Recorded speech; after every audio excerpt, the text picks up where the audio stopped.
Now, as I was about to test these isolated variable transformer with the mains power, then I suddenly got a power outage, also known as load shedding here in South Africa. Last time I did test the unit, but I had it tested with a step down 19 volt transformer.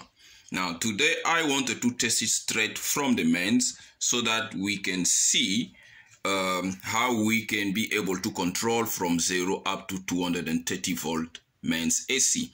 And unfortunately, like I said, I got a power outage. But now I have this now connected to my backup, which is basically just a UPS. Now we all know that UPS, they don't give you a good output voltage. So you've got like a modified AC signal. So now let's give this a spin and see what we're going to get on the oscilloscope here. So I've got the oscilloscope probes connected, and that is on channel 2. Right, now I'm going to turn the system on. So I'll basically just turn on the circuit breaker. Now you can see that the variac there is already complaining because it's now giving a noise because it's getting a signal that is not purely sinusoidal because it's coming from the UPS. Now let's see what's going to come out of it as we start controlling this knob here. Now I'm going to start turning my output knob slowly and see what kind of signal will come out there. Now look at this. We were supposed to be getting a smooth sine wave, but now we're getting some sort of a square wave signal that got positive and negative peaks. And we are even unable to measure the frequency component of the signal. So this is what a UPS gives you, right? So I'm going up, I keep on increasing. You can see the voltage is going up there, but we are unable to determine, the oscilloscope is unable to determine what kind of a frequency is this, right? As you can see there, let's increase one more the output. Now you can see this is what's come out of a UPS. So whenever you have a UPS running, if you want to connect sensitive electronics equipment, just be careful that they might malfunction and or worse again, they might break, because this is not a good sine wave to feed into a lot of other systems. Some system will need a proper sine wave so that whatever conversion system that's going on, it need a good signal coming through. If your signal is already compromised like this one, then you might just be giving your electronic circuitry a lot of more work to do with conversions. And actually, even my oscilloscope is running on the same UPS, which is basically giving me this sluggish AC signal.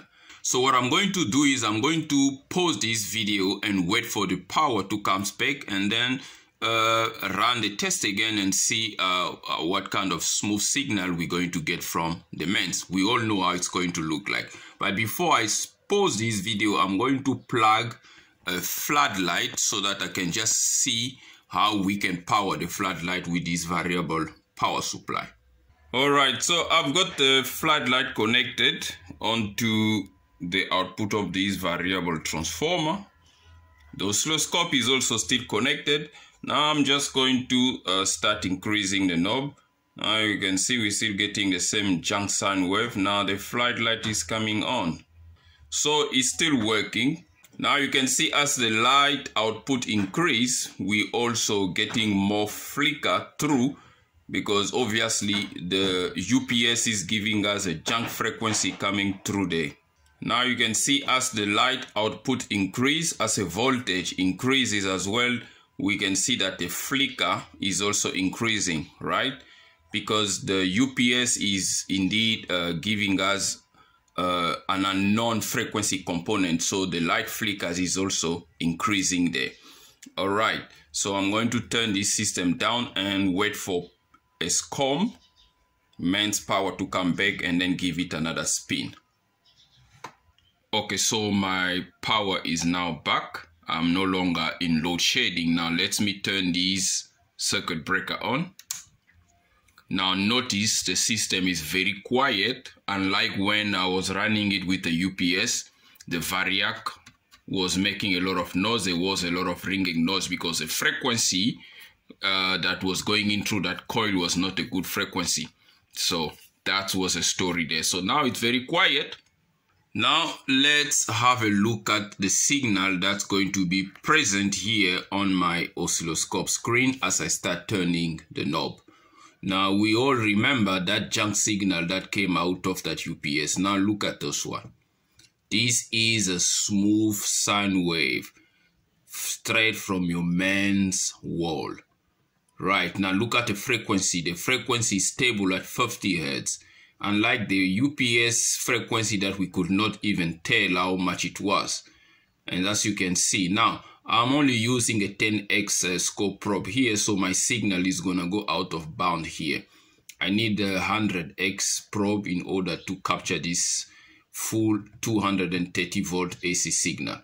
So as you can see, this is it. So yeah, basically you need this smooth sine wave to run your equipment without stress. That UPS signal can run some equipment, but some will complain about it or will get damaged.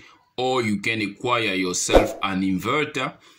I made a video some time ago about an inverter system which was giving a very smooth, good sine wave signal that you can hook up all of your electronics equipment without stress.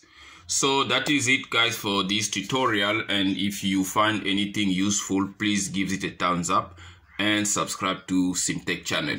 Now that I've got a variable transformer, isolated transformer here, I'm able to do a couple of debug while increasing the power slowly and not having to worry about working straight from the mains. And that limits the amount of damage you can cause to the equipment and even to yourself. Thank you for watching. Until next time, cheers.